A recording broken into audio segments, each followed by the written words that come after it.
Hello students, new chapter है आपका ऊष्मागतिकी। इसमें देखिए फर्स्ट डेफिनेशन है आपकी तापीय साम्य। यदि किसी यदि किन्हीं दो वस्तुओं को परस्पर संपर्क में रखने से उनके बीच ऊष्मा का आदान प्रदान ना हो तो वस्तुएं तापीय साम्य में कहलाती हैं। तापीय साम्य में दोनों निकायों के ताप समान होते हैं। ठीक है। ऊष्मागतिकी का शून्यांक के नियम। इसमें देखिए, इस नियम के अनुसार यदि दो निकाय किसी तीसरे निकाय के साथ अलग अलग तापीय साम्य में हो तो वे परस्पर भी तापीय साम्य में होंगे। देखिए, यदि निकाय ए बी सी के ताप के से T A T B T C हो तो यदि टी ए बराबर टी सी हो और टी बी बराबर भी टी सी हो तब टी ए भी टी बी की ये दोनों भी आपस में क्या है, बराबर होंगे। ठीक है, जैसे इस टाइप से फिगर में आप देख रहे हो, ये दोनों क्या है, ए और क्या है, इन दोनों के ताप क्या है, बराबर हैं, और इन दोनों के आपस में ताप बराबर हैं, तब क्या है, इन दोनों के ताप भी आपस में क्या है, बराबर होंगे। अर्थात यदि दो निकाय ए व बी तीसरे निकाय सी के साथ अलग अलग तापीय साम्य में हैं तो वे आपस में भी तापीय साम्य में होंगे। यही ऊष्मागतिकी का शून्यांकी नियम है। नेक्स्ट डेफिनेशन है आपकी इसमें ऊष्मा तथा कार्य। ठीक है, देखिए, ऊष्मा तथा कार्य ऊर्जा के दो विभिन्न स्वरूप हैं जो परस्पर रूपांतरित किए जा सकते हैं, परंतु दोनों में मूल अंतर है। जब ऊर्जा एक पिंड से दूसरे पिंड में तापांतर के कारण स्थानांतरित होती है तब स्थानांतरित होने वाली ऊर्जा ऊष्मा कहलाती है। दूसरी ओर जब ऊर्जा स्थानांतरण पिंडों के तापांतर पर निर्भर नहीं करती तब उनके बीच स्थानांतरित होने वाली ऊर्जा कार्य कहलाती है। फॉर एग्जाम्पल देखिए, जब एक गर्म वस्तु ठंडी वस्तु के संपर्क में रखी जाती है तो ऊर्जा गर्म से ठंडी वस्तु में स्थानांतरित होती है जब तक कि उनके ताप समान नहीं हो जाते। ठीक है, तब तक ये स्थानांतरण चलता रहता है। यह ऊर्जा ऊष्मा है। ठीक है, और दूसरी ओर देखिए, जब कोई वस्तु किसी बर्तन में रखे ठंडे जल को मथनी से मथता है तो ऊर्जा व्यक्ति से जल में स्थानांतरित होती है और जल थोड़ा गर्म हो जाता है, चाहे इसका प्रारंभिक वास्तविक ताप कुछ भी था। इस दशा में स्थानांतरित ऊर्जा वस्तु द्वारा व्यक्ति द्वारा किया गया क्या है, कार्य है। नेक्स्ट है आपकी इसमें डेफिनेशन आंतरिक ऊर्जा। देखिए, किसी पदार्थ के अणुओं की आंतरिक गतिज ऊर्जा तथा आंतरिक स्थितिज ऊर्जा, इन दोनों ऊर्जाओं के योग को उस पदार्थ की आंतरिक ऊर्जा कहते हैं। इसे यू से प्रदर्शित करते हैं। किसी निकाय की आंतरिक ऊर्जा केवल निकाय की अवस्था पर निर्भर करती है। नेक्स्ट इसमें आपके ऊष्मागतिकी का प्रथम नियम। इसमें देखिए, यदि हम किसी निकाय को क्यू ऊष्मा दें तो उसका कुछ भाग निकाय की आंतरिक ऊर्जा में वृद्धि डेल्टा यू करने में तथा शेष भाग निकाय द्वारा कार्य करने में व्यय होगा।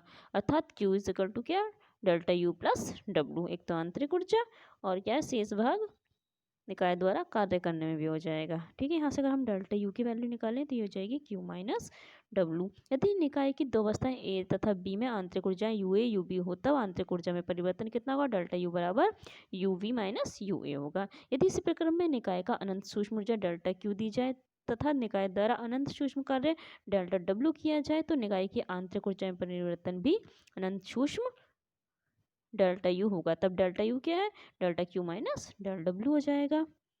ठीक है,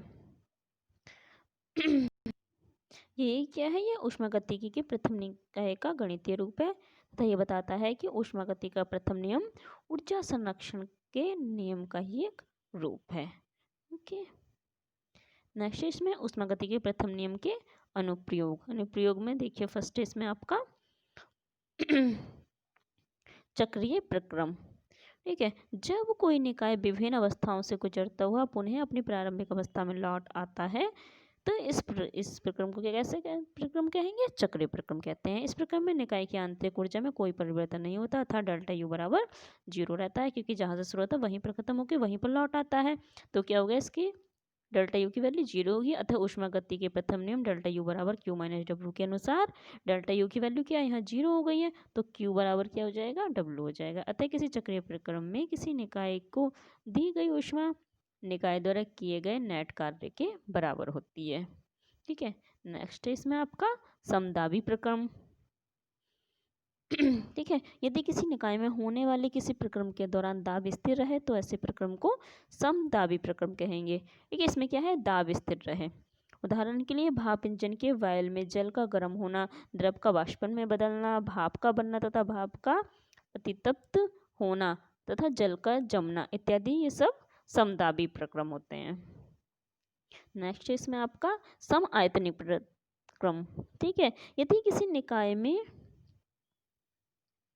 होने वाले किसी प्रक्रम के दौरान आयतन स्थिर रहे, ठीक है, इसमें क्या समायतनिक से शब्द से पता चल रहा है कि आयतन स्थिर रहे, तो ऐसे प्रक्रम को समायतनिक प्रक्रम कहते हैं। चूंकि आयतन में कोई परिवर्तन नहीं हो रहा तो डेल्टा बी की वैल्यू क्या है, 0 हो जाएगी। अतः निकाय द्वारा कोई कार्य भी नहीं किया जाता, तो W की value, W is equal to हम जानते हैं पी डी भी हो गई, तो B की वैल्यू क्या है, यहाँ पर 0 है, तो यहाँ से W की वैल्यू भी क्या हो जाएगी, 0 हो जाएगी। तो उष्मागतिकी के प्रथम नियम से ये W की वैल्यू यहाँ पर 0 हो गई, तो Q बराबर कितना हो जाएगा, डेल्टा U के बराबर होगा।